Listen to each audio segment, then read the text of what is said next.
coding Bapak Ibu. Nah itu luar biasanya.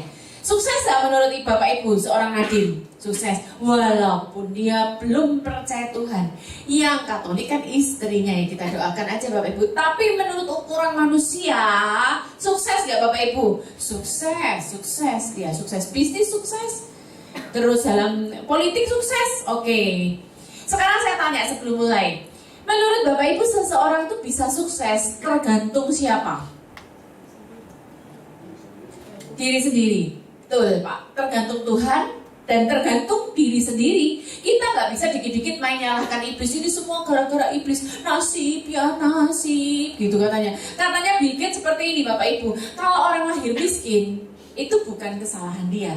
Tapi kalau orang mati miskin, itu salah dia.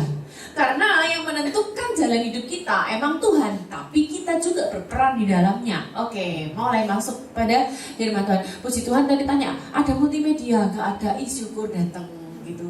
Next kan ya. Judulnya kalau diberi judul Tulus or to Get, tergantung kita semuanya.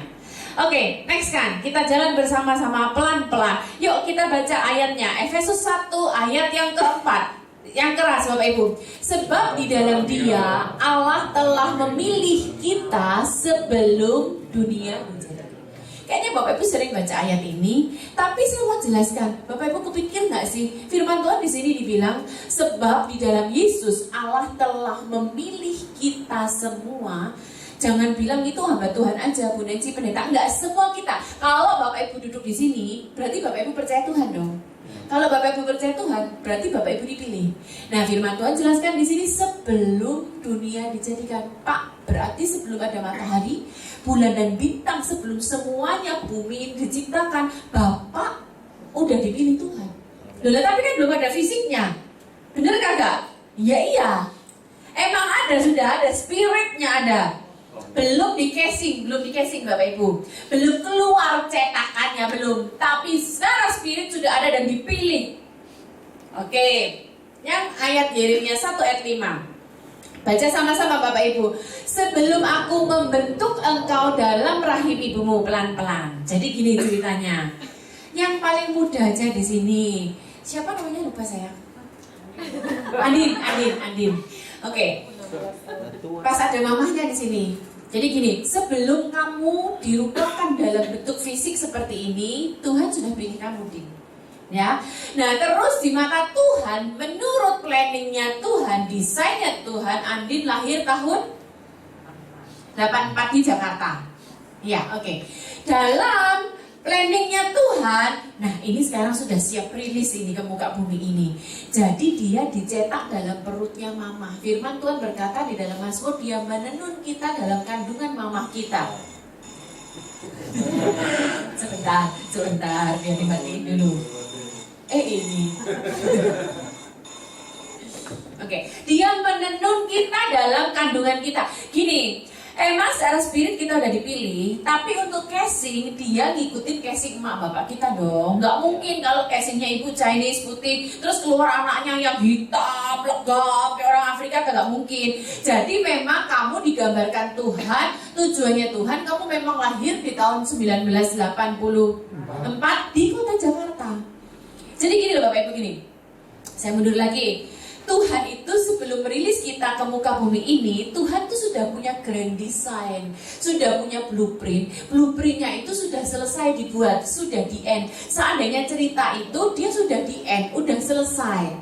Kalau kita nonton TVRI zaman dulu, zaman sekarang kagak ada di end, kagak ada tamat atau sekian. Zaman sekarang langsung aja pemainnya jalan. Terus kan, kalau zaman dulu kita TVRI sekian, tamat. Nah jadi gini loh, sebelum kita dirilis ke muka bumi ini, Tuhan itu sudah bikin blueprint kita, grand design kita tuh sampai tamat. Nah baru nanti pada waktunya dan sesuai casingnya, sesuai yang Tuhan mau, kita dirilis ke muka bumi ini. Gitu Bapak Ibu ya, ngerti? Kayak film Joker gitu ya. Sutradaranya udah selesai bikin, produsennya sudah ada ceritanya, sudah selesai. Baru Tuhan mundur, dibikinlah casingnya Andin. Tapi semuanya sudah selesai sampai di end, sampai tamat. Nah, saya lanjutkan. Dan sebelum aku membentuk engkau dalam rahim ibumu, perhatikan Bapak Ibu, aku sudah kenal engkau.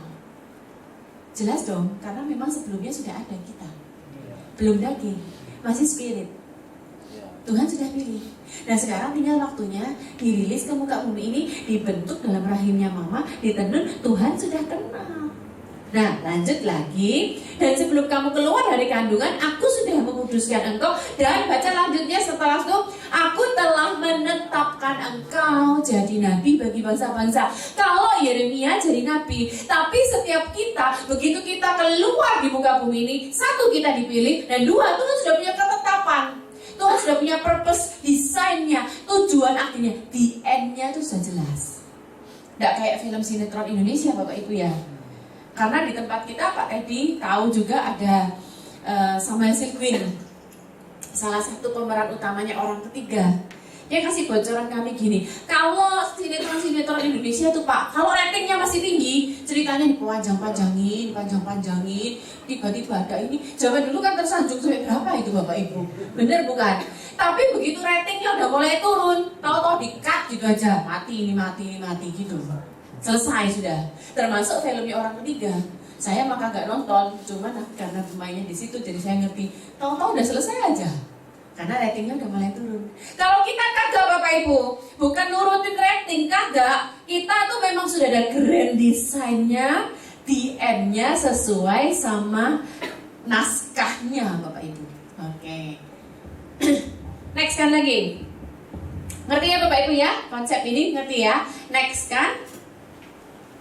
Nah, pada dasarnya, kita dipilih dan ditetapkan. Next kan lagi, saya mau jelaskan.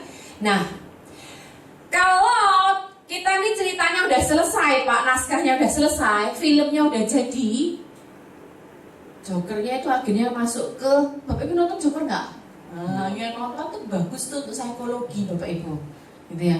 Jokernya akhirnya masuk ke tempat tahanan sakit jiwa Bapak Ibu. Ternyata psikiaternya dibunuh juga sama dia. Endingnya gitu, itu menurut sutradaranya. Nah, setiap kita pasti sudah punya ending. Sekarang pertanyaan saya Pak, ceritanya udah selesai kan kita? Terus Tuhan mulai dari awal dicetak kita di perut Tuhan, di perut mama jadi lahir. Apakah Tuhan menyertai kita atau dia kan barang jadi udahan? Atau menyertai Bapak Ibu? Menyertai. Dia ikut sama-sama kita. Gini nih Bapak Ibu. Makanya pada waktu Tuhan menciptakan manusia, firman Tuhan berkata, marilah kita menjadikan manusia menurut gambar dan rupa kita. Tapi Tuhan gak titik. Kalau Tuhan titik hari itu, kita jadi robot. On off. Iya bukan? Makanya Tuhan berkata, supaya mereka berkuasa. Nah, Andin tolong bagi berdiri. Kata berkuasa itu seperti ini Bapak Ibu. Supaya mereka berkuasa. Terima Andin. Supaya mereka berkuasa.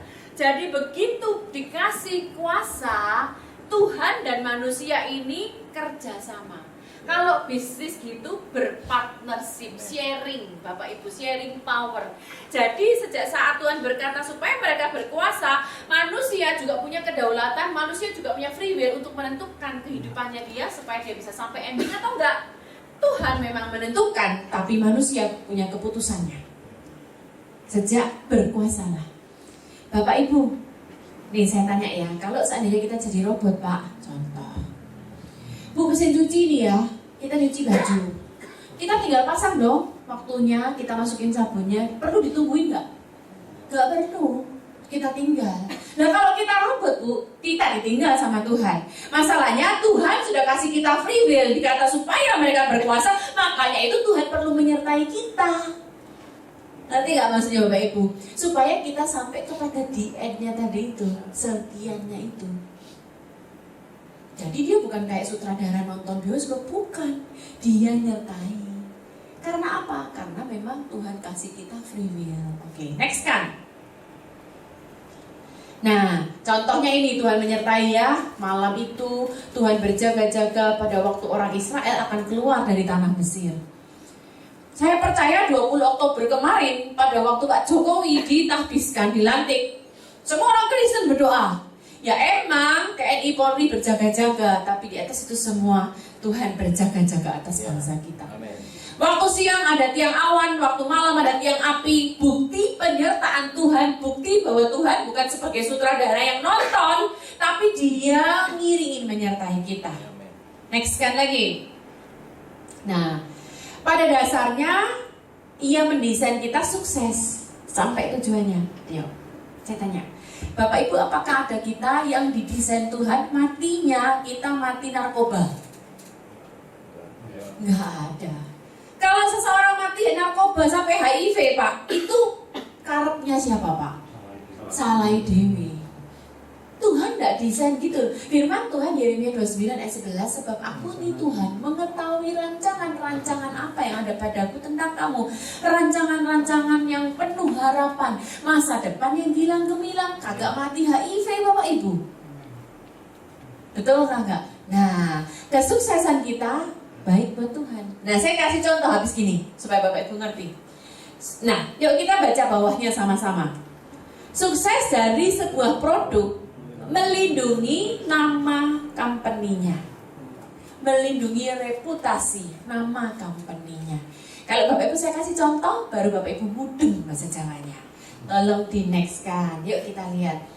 Bapak Ibu, begitu saya kasih gambar produk ini, tolong sebutkan image yang ada di otak Bapak Ibu. Ya, selain disebutkan mereknya, sebutkan misalnya apa aja, fasilitasnya apa, handphone. Terus apa lagi? iPad, terus iWatch, terus bukan hanya produknya, tapi apa di dalam pikiran kita tentang Apple. Teknologi, sistemnya, terus apanya? Pemiliknya. Terus apa lagi? Antivirus. Betul kagak? Apple kagak bisa kena virus. Suatu kali anak saya punya laptop. Jadi kami itu belanja, Pak, lagi di LA belanja. Taruhlah semua laptop sama belanjaan di mobil. Begitu balik ke mobil nggak lama itu sudah kaca mobil pecah, barang hilang semua termasuk laptopnya anak saya. Tapi dia ini tenang, karena kalau laptop hilang bisa di tracking Bapak Ibu. Itu hanya bisa Mac. Canggih dia. Nah, suatu kali kami pergi Bapak Ibu sama teman di sana di Amerika. Waktu itu kami ke Dover Bapak Ibu ya. Maaf, kita bukan bicara Amerika kita ada cabang di sana. Jadi memang kita kunjungan ke cabang gereja di sana, gitu ya. Bu, saya mau ke tempatnya Apple ya, mampir dulu. Oh, kenapa? Apple saya ada kerusakan. Jadi dia mampir ke store-nya. Apa Bapak Ibu yang terjadi? Diganti baru. Padahal ini sudah lumayan lama juga diganti baru grace. Bahkan Apple menjanjikan seperti ini. Kalau Apple mau rusak, shipping kemari. Ongkos shippingnya Apple yang bayar. Nanti tak ganti baru, tak shipping lagi pulangin balik ke kamu, aku yang bayar ongkosnya. Saya tanya, apakah pembeli kenal sama yang punya Apple? Enggak. Kalau tidak kenal, kenapa diperlakukan seperti itu? Karena untuk jaga reputasinya Apple sendiri, Bapak Ibu. Kalau begitu ada kerusakan, ada sesuatu, dia langsung bertindak. Karena apa? Supaya dia jaga namanya, jangan sampai jelek. Next kan? Oke, apa dalam image-nya Bapak Ibu tentang hal ini? Tas mahal, terus branded, terus apa lagi Bapak Ibu? Ya? Limited edition, walaupun mahal Pak, tapi belinya pun daftar dulu. Terus apa lagi Bapak Ibu? Syarimi, gitu. Terus apa lagi Bapak Ibu? Kagak kebeli Bu, gitu. Terus apa lagi kalau kita ngomong Hermes? Kita ngomong Hermes itu gini Bapak Ibu. Kalau tas biasa, bawanya dicangklong, maaf diketekin lah istilahnya gitu, betul kan Bapak Ibu? Merek gak bertuli. Tapi kalau namanya Hermes kagak dikelek Bapak Ibu. Caranya gimana bawanya? Ini bukan gini biasa Bapak Ibu, bukan, tapi nah tangannya kita rela gini sepanjang 2 jam ibadah, sepanjang meeting sama orang gini tangannya menjulur. Tunjukin apa? Merek. Itu apa? Hermes Bapak Ibu. Oke, next kan lagi, merek selanjutnya. Oke, apa yang dalam image Bapak Ibu?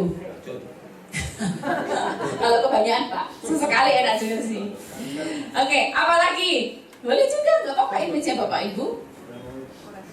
Kolesterol. Terus apa lagi? Enak. Crispy. Gurih. Terjangkau harganya. Oke. Menurut Bapak Ibu selama ini apakah bagus tentang Kentucky? Oke, bagus juga. Sekali-sekali oke lah. Karena apa? Dia selalu juga inovatif dia. Waduh, ayam goreng telur asin, ayam goreng coklat, ini itu segala macam. Dia inovatif. Karena apa? Dia mau mempertahankan namanya yang inovatif. Bapak Ibu, saya punya saudara sepupu itu pemasok ayam Kentucky yang di Semarang. Dia bilang gini, Kentucky itu bawel banget katanya gitu. Ukurannya harus pas, nggak boleh ini, nggak boleh ini. Karena apa? Dia menjaga mutu. Next kan, kalau ini semua tahu, tolong image-nya apa? Sepatu yang apa Bapak Ibu? Kenapa? Just do it, betul. Nyaman, terjangkau, ringan. Ada yang bilang bahkan kalau pakai Nike, bukan kita bawa Nike lari, Nike bawa kita lari. Oke, next kan sekarang. Nama sebuah produk menunjukkan karakter. Kayak tadi karakternya Apple, dia siap gantiin baru kalau ada terjadi kerusakan. Oke ya, menunjukkan karakter perusahaan. Next kan contoh lagi, apa yang ada dalam image Bapak Ibu? Ini pasti banyak. GoFood tadi katanya, terus kagak perlu masak Bu kalau lagi males masak. Diskon lagi. Cashback itu dia. Itu yang dicari-cari itu ya. Oke. Terus apa lagi Bapak Ibu? Ya? Paket-paket gitu ya. Oh, ngantar pakai GoBox. Oh, Gosen ya. Anak saya pindahan rumah pakai GoBox. Aduh, capek-capek cari GoMassage. Rumah kagak ada yang bersihin, cari GoClean. Ada juga ya. Bapak Ibu lihat. Menurut Bapak Ibu selama ini puas nggak dengan Gojek? Puas. Karena dia terus mempertahankan. Tadi sebelum mulai Pak, tadi saya share, wah Gojek ini investornya dari Astra, Google. Oke. Satu lagi yang ini cewek punya produk. Next kan. Oke. Apa ini?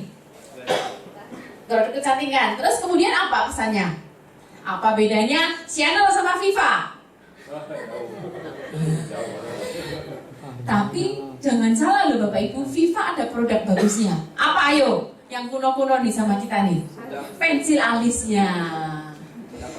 Bapak Ibu mau pakai bedak merek Chanel, mau pakai apalah segala macam. Anak sekarang tuh banyak sekali produknya makeup. Saya diajari anak malah ini itu. Semua yang mau merek canggih, pensil alis balik-balik ke Viva. Makanya kita image-nya Viva, pensil alis. Image-nya ini untuk bulu mata, Maybelline, nah gitu ya. Semua pasti ada keunggulannya tertentu. Bicara apa? Produk. Oke. Next kan lagi. Begitu melihat logo, alam bawah sadar kita akan mengidentifikasi sifat produknya. Oke, terakhir, produk terakhir. Apa di dalam image Bapak Ibu? Coca-Cola tentu. Soda. Terus? Betul. Kamu tepat sekali dari tadi. Diabetes, sering minum gitu ya. Tapi di balik itu apa? Segar. Betul. Oke, lanjut lagi. Pabrik bertanggung jawab untuk mempertahankan nama. Makanya Bapak Ibu pada waktu Lion Air jatuh, yang bertanggung jawab di balik Lion Air siapa Bapak Ibu? Boeing. Tapi nggak lama setelah Lion Air jatuh pula Ethiopia kalau nggak salah. Dan setelah itu semua produknya Boeing yang seperti itu sementara tidak boleh dipakai. Siapa yang rugi Bapak Ibu? Boeing. Image-nya orang terhadap Boeing berubah. Bener kagak Bapak Ibu? Wah, orang takut-takut nih naik produknya Boeing. Jangan-jangan jatuh nanti. Nah itu loh, makanya pabrik selalu berusaha mempertahankan nama. Makanya Bapak Ibu, begitu manusia jatuh dalam dosa, siapa yang langsung bertindak? Company. Siapa? Tuhan. Tuhan bilang apa? Nanti dari perempuan ini akan keturunannya menginjak kepala ular. Begitu jatuh dalam dosa, company bertindak. Tuhan. Untuk mempertahankan nama. Jadi Bapak Ibu, basically Tuhan mau kita semua sukses. Karena ketika kita sukses, nama Tuhan ditinggikan. Oke. Saya tanya dulu Bapak Ibu, 1-2 orang yang saya kenal di sini. Image, bicara image. Pada waktu saya menyebutkan Pak Teddy, image-nya Bapak Ibu apa? Gendut, oke? Tega banget. Tega banget katanya. Karena kelihatan mata ya Pak ya. Oke, apa lagi Bapak Ibu? Ganteng, gagah. Kopi. Sukanya kopi. Oke. Rumahnya jauh. Apapun itu, begitu saya nyebut pasti image. Kalau Ibu, siapa namanya Bu? Ya, Bu Luana. Image siapa Bapak Ibu terhadap Bu Luana? Makan. Itu dia. Pokoknya begitu saya masuk ke tempat ini selalu wow, tersedia soto di depan Bapak Ibu ya. Next kan lagi. Nah ini tadi saya jelaskan Kejadian 1 ayat 26. Next kan lagi. Oke. Tanpa Tuhan manusia nggak bisa, tapi sebaliknya tanpa manusia Tuhan juga nggak mau. Karena hidup ini semua bicara keputusan kita. Kita nggak bisa, salahnya Tuhan, salahnya iblis. Kagak, kita punya keputusan. Next kan lagi. Nah, oke. Dengar tentang Marty Simpson? Oke, saya cerita dulu. Jadi ceritanya suami saya ini, kalau mungkin ada yang kenal Bapak Roni Daud pernah di sini juga, soalnya barusan operasi pita suara Bapak Ibu. Polip Pak, overuse Pak, banyak khotbah Pak. Jadi karena sejak operasi tidak boleh bicara 2 minggu. Bayangkan nih Pak Roni yang super aktif gitu Pak Teddy kan nggak boleh bicara. Itu penderitaan penganiayaan besar itu Bapak Roni, Bapak Ibu. Cuma panggil tepuk-tepuk saya, tulis-tulis gitu. Nah apa yang terjadi? Karena nganggur 2 minggu di rumah, kerjaannya apa? Ngeliatin Pak Jokowi di TV, ngeliatin pemilihan menteri. Suatu kali malam-malam pas lagi itu pelantikan menteri deh, hari Rabunya jam 10 malam Pak saya dapet telepon. Cowok, tadinya jemaat, sekarang bukan jemaat. Karena apa bukan jemaat? Karena narkoba Bu. Oke. Dia nangis-nangis, Pak Roni, tolongin saya Pak Roni. Karena ini antara orang kita aja, saya bilang dia posisinya di Bali. Jadi jam 10 kita, jam 11 sana dong. Nah, saya bilang Pak Roni lagi gak bisa bicara karena lagi puasa bicara. Kamu saya loudspeaker aja, ngomong aja. Dia nangis-nangis, tolongin saya Cik Denci, tolongin supaya ada orang jemputin saya. Dia di Bali Bapak Ibu, saya di satu restoran. Kenapa? Iya saya makan sup asparagus tapi kok baunya aneh. Maksudmu apa? Bau narkoba. Saya pikir kenapa sup asparagus bau narkoba. Dia bilang saya minum es degan juga baunya aneh Ci. Bau apa? Bau narkoba. Masa semuanya di restoran bau narkoba? Yang punya restoran ditangkap polisi Bapak Ibu. Terus dia bilang tolongin Ci, tolongin jemput. Jadi maksudnya kita kan pusatnya di Bali. Suruh gembala setempat untuk jemput dia. Saya akhirnya Pak Roni pikir tolongin Pak, hubungin gembala setempat. Kan memang udah malam kagak dijawab. Terus Pak Roni bilang gini sama saya, nih bukan kita kagak mau nolong orang, ini juga tadinya jemaat kita. Tapi sebelumnya ternyata dia udah pernah minta tolong ke Pak Roni. Saya nggak ngerti ceritanya, ditolongin tapi ternyata dia jatuh lagi dan mengecewakan. Ada beberapa hal yang mengecewakan yang nolong. Nih, itu juga harus pakai hikmat, kata Pak Roni. Lah nanti dia bilang, Cici, polisi udah di sekitar nih, dari depan semua. Lah kalau gembala yang kita minta tolong jemput, tahu-tahu diciduk Bapak Ibu. Lah kena ciduk gembalanya. Kita harus pakai hikmat juga Bapak Ibu. Apa yang terjadi? Besokannya telepon dia. Pak Roni, tolongin Pak Roni. Singkat cerita, kenapa? Positif HIV. Makanya saya bilang Bapak Ibu, apakah Tuhan bikin DNA kita HIV? Enggak Bapak Ibu. Tapi semua keputusan kita sendiri. Umur sudah 40 tahun loh, dia belum memulai hidupnya. Makanya saya selalu bilang sama anak saya, walaupun kamu lulusan luar negeri David, kamu enggak usah maksudnya gengsi kerja, enggak apa-apa. Tapi tapi kamu memulai. Namanya anak muda, susah-susah gak apa-apa, kamu memulai. Karena hidup untuk sukses kita harus mulai. Semua kerja sama-sama kita. Iya bukan Bapak Ibu? Oke. Mungkin Bapak Ibu tahu Marty Simpson, pemimpin pujian tahu? Ini adalah pencipta lagunya Hillsong yang terkenal. Contoh-contoh lagunya itu ada di situ. What a Beautiful Name, tahu kan lagunya? Oh praise the name. Terus lagunya Shout to the Lord, itu kan? Worthy is the name. Terus Here I am to worship. Ada 32 lagunya. With all I am, itu loh ya. 32 lagu hebat, terkenal, lagu-lagunya penuh urapan. Apa yang terjadi? 2 bulanan yang lalu dia mengumumkan dia mengingkari imannya dari Yesus. Dan dia bilang, I'm happy, it's okay, walaupun aku mengingkari imanku, it's okay. Loh, dia sudah kenal Tuhan loh Bapak Ibu. Lagu-lagunya keren. Dia bilang, what a beautiful name namamu. Tapi dia yang memutuskan untuk dia meninggalkan Yesus. Satu lagi siapa? Joshua Harris. Ini adalah wakil gembala salah satu mega church di Amerika. Sama, dia bilang, aku meninggalkan Yesus. Dan it's okay, I'm happy. Itu pilihan loh Bapak Ibu. Pilihan kita mau sampai di end atau enggak, itu urusan kita sama Tuhan. Oke, next kan, lanjutkan. Nah, sekarang saya gini Bapak Ibu. Kita, Tuhan pada waktu rilis kita, Tuhan sudah tahu desainnya, purpose-nya buat kita masa depan yang girang gemilang. Tadi saya sudah tanya sama Bapak Ibu, siapa yang menentukan keputusan kita? Berarti pikiran kita. Oke. Ada 3 oknum di muka bumi ini Bapak Ibu yang bisa mempengaruhi keputusan kita. Satu kita sendiri, yang 2 siapa lagi Bapak Ibu?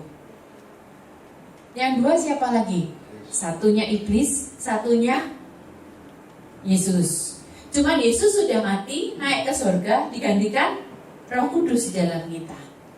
Jadi Bapak Ibu ingat desain kita udah jadi. Cuman iblis gak mau kita sampai sesuai desain kita Bapak Ibu. Oke, yuk kita baca ayat yang pertama sebelah kiri, Efesus 6 ayat yang ke-16. 1, 2, 3. Dalam segala keadaan pergunakanlah perisai iman, sebab dengan perisai itu kamu akan dapat memadamkan semua panah api dari si jahat. Oke, Bapak Ibu perhatikan, saya mau tanya. Tadi kan ada 3, kita sendiri, pikiran kita atau akal budi kita, terus iblis dan Roh Kudus. Saya tanya, yang built in, Bapak Ibu tahu istilah built in? Yang built in di dalam kita, yang mana Bapak Ibu? Pikiran dan Roh Kudus. Berarti iblis built in nggak Bapak Ibu? Iblis built in nggak Bapak Ibu? Enggak. Kalau iblis built in namanya kita kerasukan Pak. Kesurupan Pak ya. Oke. Namamu siapa? Eli, berdiri sebentar.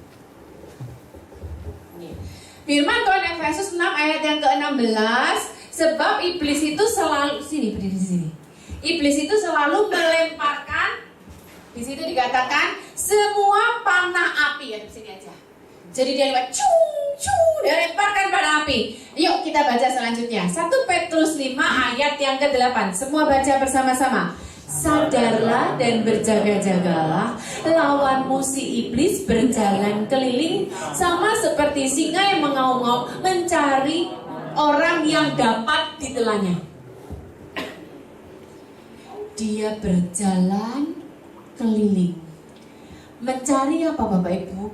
Mangsa yang dapat ditelannya sambil dia menembakkan panah api. Udah menikah belum? Ada cowok ganteng loh El, tajir loh El, keren, tinggi, besar. Emang ada di sini ya? Yang mana? Ini yang lain ceritanya ya. Kok ganteng, tinggi, besar, tajir El, tapi belum percaya Tuhan. Wah, dia berjalan keliling, dia cari kelemahannya Eli. Oke, yuk kita baca tunggu dulu. 1 Petrus 5 dikatakan tadi, sadarlah. Kalau orang disuruh sadar, berarti posisinya gimana Bapak Ibu? Selain nggak sadar mungkin sudah mulai keliengan gitu ya Bapak Ibu. Sekarang kamu sudah mulai keliengan, mulai ngantuk-ngantuk gini, mulai ngantuk jangan ketawa, ngantuk. Ini aduh, belum, bukan drama ya, belum. Kalau drama Natal mungkin ini bukan pemain drama ya. Oke. Ngantuk. Maka firman Tuhan berkata seperti ini, ngantuk ya, gitu ya. Firman Tuhan berkata seperti ini, sadarlah. Memang sengaja saya bikin kaget. Nah, begitu kita kaget, sadar, firman Tuhan bukan berhenti sadar doang. Dilanjut apa? Berjaga-jaga. Bapak Ibu, kalau sadar doang, kagak berjaga-jaga, sebentar lagi ngantuk lagi.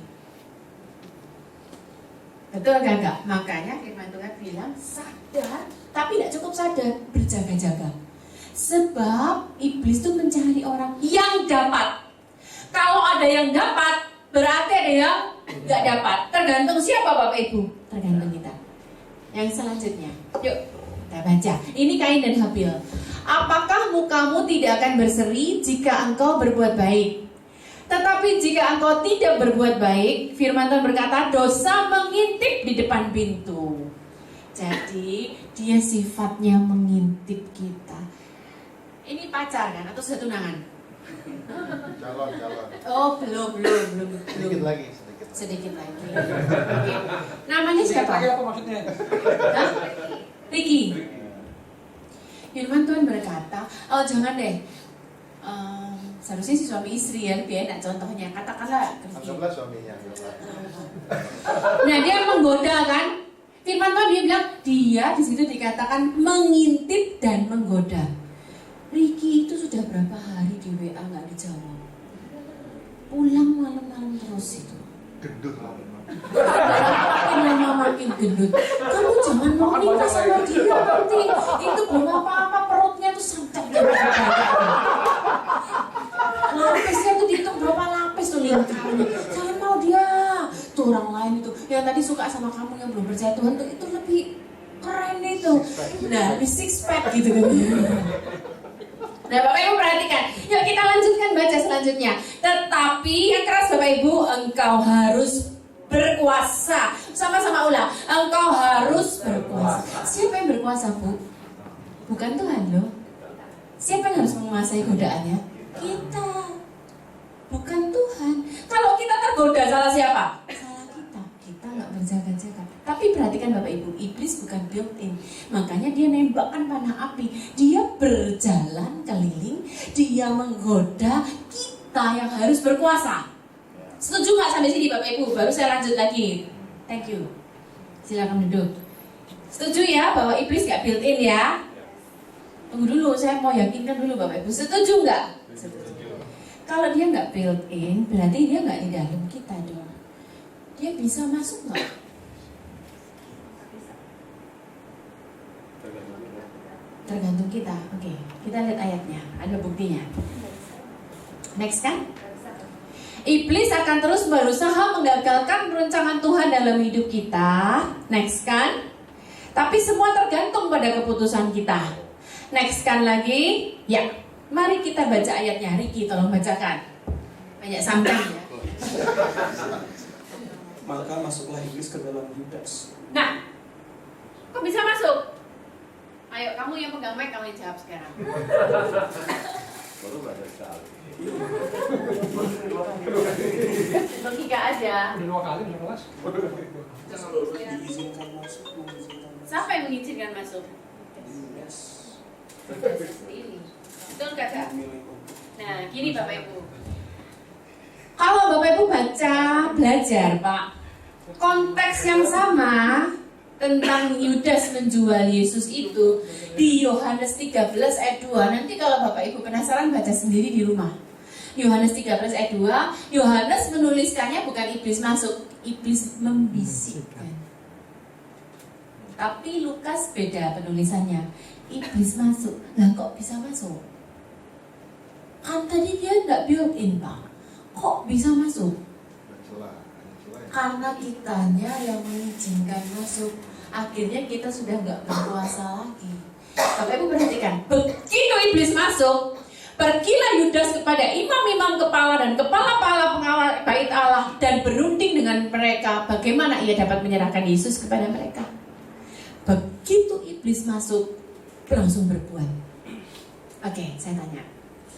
Pada waktu seseorang sudah berbuat salah, berbuat jahat, iblis seneng kan? Berhasil kan? Dia berhenti gak sampai di situ? Apa yang akan dia lakukan selanjutnya? Dia nuduh. Kamu gak layak, kamu gak layak. Oke, saya tanya. Yudas memang punya niat jahat, tapi firman Tuhan berkata dia tidak tahu bahwa endingnya Yesus itu dihukum mati. Dia kira mungkin dikasih jatuhan hukuman apa, tapi tidak hukuman mati. Firman Tuhan berkata pada waktu Yudas tahu Yesus dijatuhi hukuman mati, dia menyesal. Dia balikin itu uang hasil penjualan kepada imam-imam. Kemudian kita tahu matinya gimana Yudas? Bunuh dirinya gimana? Gantung diri. Saya tanya, Pak, apakah Yudas matinya gantung diri? Oke, kalau nggak gantung diri, matinya gimana? Masa orang gantung diri kagak mati? Seharusnya tidak gantung diri. Ya, tapi akhirnya mati kan? Matinya gimana Bapak Ibu? Betul sih, gantung diri. Tapi rupanya Bapak Ibu, maaf, baca sendiri nanti di rumah. Talinya kurang kencang Bu. Jatuh dia dari tali.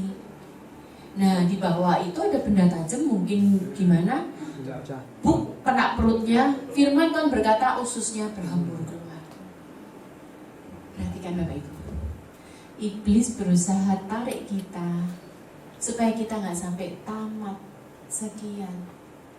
Dia selalu berusaha tarik. Maka firman Tuhan bilang, kamu yang harus berkuasa atasnya. Semua keputusan kita loh Bapak Ibu, bukan orang lain, bukan iblisnya, bukan apapun, semua keputusan kita. Oke, next kan.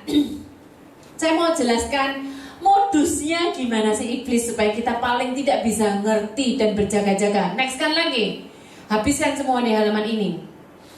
Katakanlah saya kasih contoh iri hati. Makanya iblis itu bikin perbandingan. Bapak Ibu pernah gak sih tiba-tiba lagi enak-enak kok curiga sama suami? Jangan-jangan suami atau curiga sama anak. Barusan misalnya anak saya pacaran atau gini, jangan-jangan dia ngapain sama pacarnya. Benar kagak? Tiba-tiba aja muncul pikiran jahat. Nah, iblis itu melemparkan panah api. Nah, contoh aja iri hati. Tetangga kamu itu Bu beli Hermes, ibu mah tasnya Gucci terus. Tetangga sebelah itu Hermes Bu, ya. Terus itu tuh orang sebelah itu punya Rolls Royce, kamu apa? Avanza terus. Bener kagak? Dia mulai bikin perbandingan. Nah, kalau katakanlah buat kami Bapak Ibu, untuk kami pendeta, kami gereja ya, Pak Rami melayani beberapa gereja di tempat ini. Tapi ini bukan mau mengiman bisik-bisik cerita aja. Kita belum punya gedung Pak, masih sewa. Kita bisa aja lihat perbandingan, gereja sebelah gede ya, gedung sendiri. Saya pernah diajakin Pak sama satu pendeta kantor loh Pak loh, bukan tempat ibadah. Kantor tuh berarti kan sudah punya tempat ibadah. Dia beli cash Pak di Newsomo. Wah, tuh. Kalau kita nggak jaga hati, sama-sama makan nasi, sama-sama percaya Tuhan, sama-sama berdoa, kok sana punya kita kagak. Bener kagak Bapak Ibu? Tapi firman Tuhan bilang kamu yang harus bisa menguasai. Kalau enggak apa yang terjadi? Kita punya niat jahat. Nah, niat jahat terus iblis sampai niat jahat berdosa enggak kakak kita Bapak Ibu? Saya tanya, sampai niat jahat kita berdosa enggak Bapak Ibu? Kalau belum dibuahi perbuatan, sampai niat jahat belum berdosa, tapi kita harus berkuasa atasnya. Kita usir itu. Nah, begitu kita nggak kuasai, apa yang terjadi? Perbuatan. Selesai perbuatan apa? Dia tuduh. Begitu dituduh, orang nggak sampai selesai. Dan Bapak Ibu, saya mau kasih tahu gini. Ricky, kamu boleh berdiri. Kamu berdiri di sini, Ricky. Karena kan kamu badannya besar, jadi endingnya tamatnya. Kamu yang lebih kecilan dikit berdiri. Nah, oke. Ceritanya Dabu lahir tanggal bulan tahun berapa? 5 Mei tahun 97. Oke, kamu berdiri sini. Berdiri sini, hadap ke Riki. Dulu ya. 5 Mei 97 lahirlah David. Kamu Tuhan sudah bikin DNA-nya kamu sampai di sini. Udah gede banget. Gede banget. Saya kasih gambaran aja sih Bapak Ibu supaya Bapak Ibu ngerti maksudnya Gede ngerti banget. nggak? Mudeng nggak Bapak Ibu bahasa Jawanya mudeng nggak ya? Ini endingnya contohnya gitu supaya ada bentuknya lebih gede gitu ya. Pertanyaan saya gini Bapak, saya mau jelaskan gini Bapak Ibu. Tuhan sudah punya tujuan. Tujuan ini selalu di tempat nggak sih? Tujuan ini desainnya Tuhan, DM-nya kita ada di tempat nggak sih? Ada. Nah, saya ingatkan Bapak Ibu, untuk sampai ke sana, selain Tuhan siapkan kita purpose, kita punya jatah waktu, Pak. Iya. Kita nggak tahu jatah kita berapa.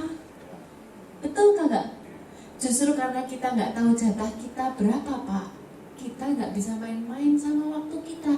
Ini mah tetap di sini, ini kagak berubah. Ini DNA kita, sekiannya kita. Masalahnya kita harus bertanggung jawab sampai ke sini sesuai jatah waktu kita. Nah, kalau yang tadi saya ceritakan telepon Pak Roni malam-malam, 40 tahun belum memulai hidupnya, jatuh bangun, akhirnya nangis-nangis, HIV Bapak Ibu. Sama seperti sini, David sini jalan pelan-pelan menuju tujuan hidup. Sampai satu titik dalam hidupmu, ini ilustrasi aja. Jatuh, Fit. Jatuh. Bangun. Tapi nggak segera berubah, putar-putar Fit, putar-putar. Ini masih tetap nggak Bapak Ibu? Tetap. Yang jadi masalah apa? Jatahmu berkurang. Jatah waktu berkurang Bapak Ibu. Kita harus tanggung jawab. Pada waktu kita dihakimi, perhatikan. Bukan hanya masalah dosa yang kita buat, tapi adalah Tuhan hakimi. Kamu bisa sampai sini sesuai waktumu nggak? So, kita semua harus bertanggung jawab Bapak Ibu. Bukan masalah dosa-dosa. Kita bertanggung jawab nggak sama jatah kita.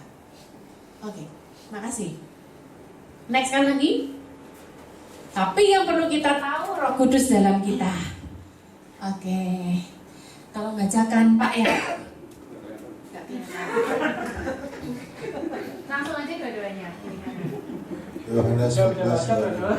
Tetapi penghibur yaitu Roh Kudus yang akan diutus oleh Bapa dalam namaku, dialah yang akan mengajarkan segala sesuatu kepadamu dan mengingatkan kamu akan semua yang telah kukatakan kepadamu. Apa Bapak Ibu fungsinya Roh Kudus dalam kita? Mengajar sama mengingatkan kita.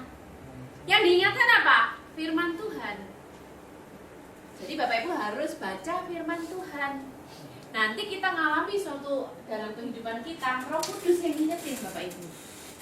Ini, Bapak Ibu ketika kita baca firman, bukan berarti hari tersebut harus mengalami masalah sesuai firman yang kita baca. Enggak. Tapi pada waktu kita mengalami masalah, Roh Kudus ngingetin. Yang kedua, Yohanes 14:1, yaitu roh kebenaran. Dunia tidak dapat menerima dia sebab dunia tidak melihat dia dan tidak mengenal dia, tapi kamu mengenal dia sebab dia menyertai kamu akan dan akan diam di dalam kamu. diam di mana Pak? Di dalam. Di dalam, built in dia. Oke, saya tutup lagi sebentar Bapak Ibu. Saya tutup dengan kesaksian gini. Kalau iblis itu sifatnya menuduh, Bu. Kamu gak layak. Yudas akhirnya bunuh diri. Tapi kalau Roh Kudus, kita buat salah, dia tuh bukan nuduhnya kita gak layak. Ini. Saya itu baru-baru pergi ke Majestic, Bu. Cari kain. Keluar selesai beli bayar kain, di luar Majestic tuh banyak pedagang-pedagang. Betul kagak yang pernah ke Majestic? Pedagang buah-buahan, pedagang makanan-makanan kecil gitu. Saya belilah Pak, di situ jeruk Bali. Pedagangnya udah tua rentang banget, rambutnya udah putih, udah mulai geter-geter gitu. Nah biasanya emak-emak di mana-mana, kalau namanya belanja, yang tukang dagangnya nyebutin angka, automatically biasanya kita apa? Nawar lah saya Bu. Saya ingat dia jual satu jeruk bali 50.000. Dia buka harga, saya tawar Pak.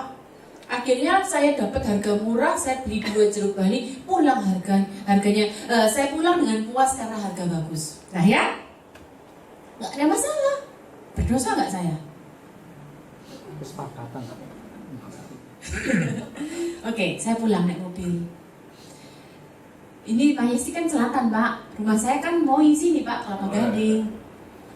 Turunan dari Tanjung Priok di tol, Roh Kudus tuh tiba-tiba ngomong gini. Kalau Roh Kudus ngomong tuh tiba-tiba gitu loh. Saya nggak kepikiran sama jeruk bali lagi, saya taruh di jok belakang. Roh Kudus bilang gini, Nancy, Tuhan tuh firman Tuhan berkata manggil kita sama nama kita. Nancy, yang jual jeruk bali tadi udah tua loh, Bu. Tuhan nggak bilang kamu dosa nggak layak nggak, tapi Tuhan bilang yang jual jeruk bali tadi udah tua loh.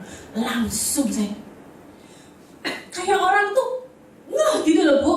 Saya noleh belakang, tak angkat jeruk bali sama saya. Lah kok abot ya. Tadinya nggak kayak orang tuh nggak sadar ini orang tua jualan barang berat. Enggak, saya tawar pulang happy karena dapat harga murah. Begitu saya angkat saya sadar kok ini barang berat, kok tega. Saya pulang cerita anak saya nangis saya Bu.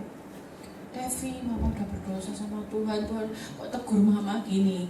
Yang namanya anak ya. Ya. Kita juga nyesel-nyesel gitu. Pulang Pak Roni. Saya mau ditegur Tuhan, sayang begini. Kata Pak Roni, orang laki kan praktis Bapak Ibu. Oke, sekarang kamu balik ke sana. Beli lagi beberapa tanpa nawar. Waduh sayang, balik bensin berapa Jakarta Utara, Jakarta Selatan. Ini masih nawar Bu. Kita tuh kadang-kadang sama Tuhan tuh tawar menawar, betul kata Bu. Belum tolnya berapa sayang. Noni, Roh Kudus bilang apa sama kamu? Roh Kudus bilang yang jual tua, balik kamu ke sana. Bu, saya balik Bu. Pada waktu saya balik lihat bapak itu, Bu, kayak mata saya tuh terbuka. Maaf ya bahasa Jakartanya enaknya, gila banget saya ya. Ini orang sudah sepuh banget. Baru saya sadar dia tuh gini loh Bapak Ibu, buyutan. Bu, saya langsung beli beberapa kakak tawar. Awalnya saya masih ngitung-ngitung bensin sama tol Bu. Begitu saya beli, lega hati saya Bu. Firman Tuhan berkata, Roh Kudus ngajar kita, ingetin kita. Pak, pada waktu itu Roh Kudus ngajar saya, kalau kamu belas kasih untuk orang miskin, kamu memiutangi Tuhan. Tuhan tuh ngajar lembut banget. Dia tidak mengintimidasi loh, tapi dia ngajar. Makanya Bapak Ibu, Tuhan sudah punya DN buat setiap kita. Roh Kudus nyertai. Kalau kita salah, Roh Kudus ngingetin kita, nuntun kita. Terakhir, next kan aja, nggak usah. Nah, kalau kita salah, bisa minta ampun nggak? Tuhan ampunin. Ya, tapi Bapak Ibu jangan salah loh. Sejarah nggak bisa dirubah. Orang tuh melihat mata kita, orang banyak itu firman Tuhan Ibrani 12 bagaikan saksi di awan yang melihat kita. Saya ini ngelihat itu loh Pak. Pemilihan menteri sebelumnya kan di interview. Semua pakai kayak Ibu Lona gini, baju putih, bawahan hitam. Semua menteri-menteri, semua calon menteri. Begitu masuk ke ruangan, semua wartawan sudah jejer. Kalau tahu dirinya di syuting, ditampilkan seluruh negara, semua menteri. Siti Nurbaya bakar, termasuk Pak Prabowo, Mahfud MD. Begitu masuk gedung, langsung gimana Bapak Ibu? Wah, keren. Karena apa? Ditonton satu bangsa. Mungkin nggak pada waktu masuk gedung dia rokokan? Atau dia masuk gedung gandeng selingkuhan? Kagak ada. Jadi Bapak Ibu, hidup kita ini banyak yang melihat juga loh, ditonton, baik orang luar juga malaikat. Makanya sejarah hidup kita nggak bisa diganti. Kamu minta ampun, iya, Tuhan ampuni, iya. Tapi mata orang udah ngeliat kita. Nih, next kan gambar terakhir. Yang pertama siapa? Kiri atas. Yang tengah sampingnya siapa? Wow. Ini wanita heroik Bapak Ibu ya. Pada waktu tidak diumumkan namanya jadi menteri lagi, ibu-ibu pada menyayangkan semuanya. Padahal kesannya garang ya Pak ya. Tapi sejarah mencatat dia perempuan hebat loh. Walaupun katakanlah arogan lah ini itu, tapi dia pahlawan juga. Sebelah kanannya siapa Bapak Ibu? Nelson Mandela. Dia dipenjara 20 tahun loh Bu. Dia diperlakukan tidak baik di penjara. Tapi keluar dari penjara, dia jadi presiden Afrika Selatan pertama berkulit hitam. Kiri bawah siapa? Kiri tengah siapa? Mao Zedong. Mao Zedong itu Bu, kalau kita baca sejarahnya, dia lebih maaf daripada Hitler Bu. Search aja di Google aja. 10 orang terkejam di dunia. Nomor 1, Mao Zedong. Di satu desa dia bantai 20 juta orang Tiongkok. Mati sia-sia.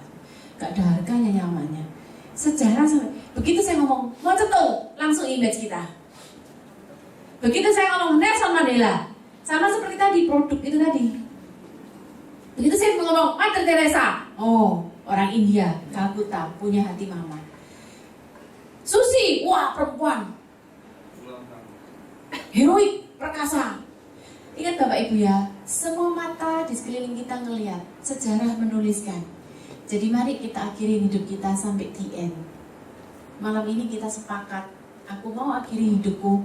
Gak tahu batasnya kapan, jatahnya kita gak tahu kan Bapak Ibu. Tapi jatahku habis, aku sudah tamat. Dan aku mau menguasai diriku terhadap serangan-serangan iblis. Dan mari Roh Kudus, aku buka hatiku, Engkau mengajar dan mengingatkan aku. Biar nanti pada waktu kita tamat, Bapak Ibu kita gak usah lah pikiran orang gede-gede. Paling gak pada waktu kita tamat orang bilang, ini mama yang luar biasa, amaku ama yang tekun rajin. Kita punya Bapak Ibu pekerja gereja, dia cerita, mamaku itu kerjaannya di kantong, ini duit 10 ribuan, ini duit 20 ribuan. Setiap kali lewat orang dibagi, satu kampung dibagi. Anak cucunya sampai bisa cerita, amaku itu sosial. Apa? Sejarah tercatat. Paling enggak otaknya anak cucu, omaku sosial. Tuhan Yesus memberkati. Selamat malam, selamat sampai tamat. Mari kita bagi berdiri dan berdoa.